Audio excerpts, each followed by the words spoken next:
చాలామంది జాబ్ చేస్తూ direct selling business చేయాలంటే చాలామంది షైగా ఫీల్ అవుతారండి, సిగ్గుపడతారు.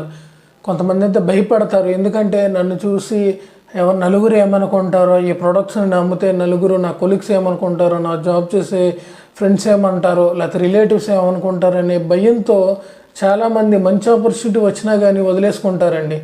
నాకు ఇప్పటికే అర్థం కాదు, డైరెక్ట్ సెల్లింగ్ అంటే ఇళ్ళంబడి తిరిగే అమ్మేది కాదండి. ఇది మనకు తెలిసి మన ప్రొడక్ట్స్ వాడుకుంటూ నలుగురు షేర్ చేయటం. ఇందులో జాబ్ చేస్తూ మన పార్ట్ టైంలా చేస్తాం అంతే. ఇందులో జాబ్ వదిలేసి రోడ్లమ్మటి ఎల్లమ్మటి తిరిగి ఇలా తీయకొనండి అయికొనండి అని ఎప్పుడో డైరెక్ట్ సెల్లింగ్ కూడా ఎప్పుడూ అలా చెప్పదు. మంచి బిజినెస్ అయితే ఎప్పుడు కూడా మంచి కంపెనీ, బెస్ట్ కంపెనీ అనేది ఎప్పుడు అలా చెప్పదు.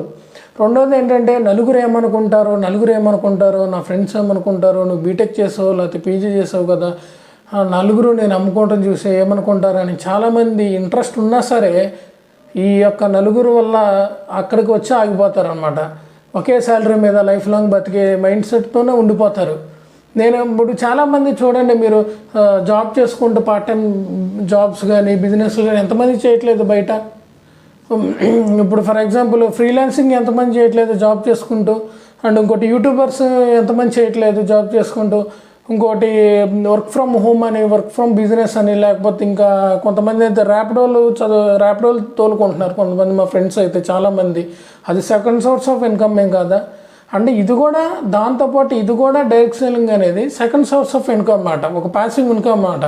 మన జాబ్ మనం చేసుకుంటూ ఇంకోటి పార్ట్ టైం లాగా ఇది పెట్టుకున్నాం అనమాట. ఇందులో తప్పేం లేదండి. చాలామంది ఏదో రకరకాలుగా అనుకుంటారు, ఇదో మనం ఏమో ఒకటి పొట్ట కొట్టట్లేదు, రెండోది ఏంటంటే దొంగతనం చేయట్లేదు, ఇంకోటి బ్యాంక్ రాబరీ ఎంతకన్నా చేయట్లేదు.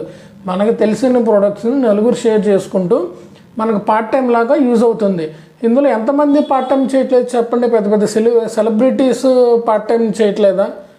క్రికెటర్స్ పార్ట్ టైం చేయట్లేదా? వాళ్ళు చిన్న చిన్న సోప్ బాక్సులు పెట్టుకొని, లేకపోతే ఏదో చిన్న పాల ప్యాకెట్లు పెట్టుకొని, పెద్ద పెద్ద స్టార్స్ పార్ట్ టైం 2-3 కోట్లకి ఒక నిమిషం వీడియోకి 2-3 కోట్లు చేసుకుంటూ పార్ట్ టైం చేయట్లేదా చెప్పండి. మన వాళ్ళకన్నా గొప్ప వాళ్ళమా చెప్పండి. వాళ్ళు ఎందుకు చేస్తున్నారు?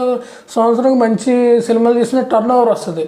అయినా వాళ్ళే చేస్తున్నప్పుడు మనకేది ఇది పెద్ద తప్పు, నలుగురు ఏదేమనుకుంటారని చెప్తే ఎలాగా చెప్పండి. చాలామంది యాక్టర్స్ చూడండి చేస్తున్నారు, మరి వాళ్ళు ఫీల్ అవుతున్నారా? నేను యాక్టర్ని కదా, పెద్ద యాక్టర్, నేను ఈ యొక్క యాడ్ చేస్తే నాకెందుకని అనుకుంటున్నారా? కానీ వాళ్ళు అనుకోవట్లేదు. కానీ మనం మాత్రం నలుగురు ఏమనుకుంటారు అని చెప్పేసి ఆలోచిస్తున్నాం.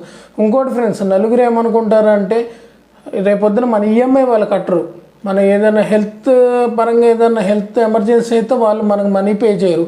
ఇంకోటి మన జాబ్ పోయిందంటే మనకి ఒక 1 మంత్ శాలరీ వాళ్ళు ఎవరెవరు.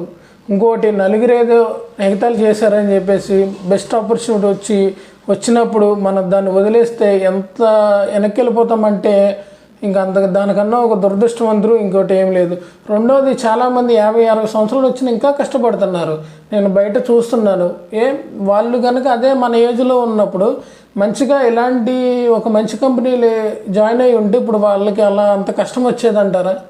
ఇంకో మన యొక్క డ్రీమ్స్ కోసం మనం పనిచేయాలండి ఇందులో బిజినెస్లు. అంతేగాని నలుగురు ఏదామనుకుంటారు లేకపోతే ఇంకోళ్ళ కోసం అనుకుంటే వాళ్ళు ఈరోజు ఉంటారు, రేపు వెళ్ళిపోతారు.